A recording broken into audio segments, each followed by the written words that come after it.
All right, this week we are looking at problem solving with fractions. So we're using fraction concepts to solve real-world problems. You are going to use your fraction knowledge to help you find the answers to these questions. Remember that a fraction equals a part of a whole. All right, so we're just going to start right away. Jack buys 1/3 pounds of plums. Martin buys 2/3 pounds of apples. Who buys more fruit? Explain your answer. Hint, use fraction bars to compare. Use greater than, less than, equal to explain your answer. So what I'm going to do first is I'm going to write Jack, and he does 1/3. So I'm going to break this into thirds, and this is how much fruit Jack buys. Then I'm going to look at Martin, and he buys, let's say 2/3, yep, 2/3. So Martin buys this much.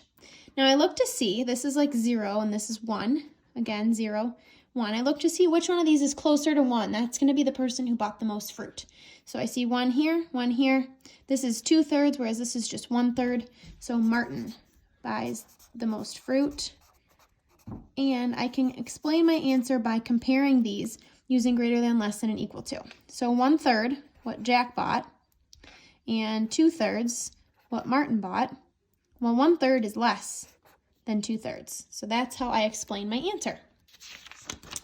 All right, a little more challenging this time. We're going to deal with fractions that are greater than 1, and I think they have different denominators. Yep. May runs 10/4 miles every day after school. Beth says that she runs farther than May every day because she runs 5/2 miles every day after school. Is her statement correct? Explain your answer. So to do 10/4, what I would have to do is make 1 and break it into 4. That's 4 pieces. And then I get another 4 pieces. And then I've got another one here. And I gotta color 10 of these. No, thank you. No. No. He's chewing on my stuff. All right, so May runs this much. 10/4. So this is like 1. This is like 2. So this is like 2.5. So we'll say that May runs 2.5 miles. Hi, Zoe. Okay, thank you. Beth runs 5/2. So what we have to do now is make these fraction bars and break them in half instead of fourths. No bite, no bite. And we'll see how many halves we get for Beth.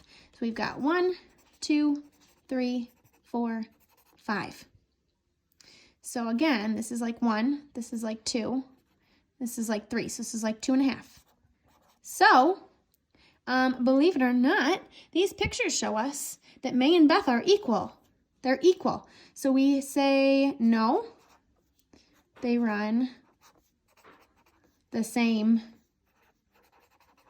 amount. And we can explain this by saying 10/4 equals 5/2. All right, not too bad. The key here you're going to notice is that you want to draw the picture out, because as soon as you draw out the picture, you can do the comparing. And the comparing is going to help you get to your answer. That's how I was able to see here that they're equal. Okay, last one. Bess has knitted 5/8 of the scarf she is making. Has she knitted more than half of the scarf? So the hint is to find an equivalent fraction in eighths for 1/2. So this is the 5/8 that Beth has done. This is 1/2 here. So the question is, all they're really asking us up here is 5/8 greater than 1/2.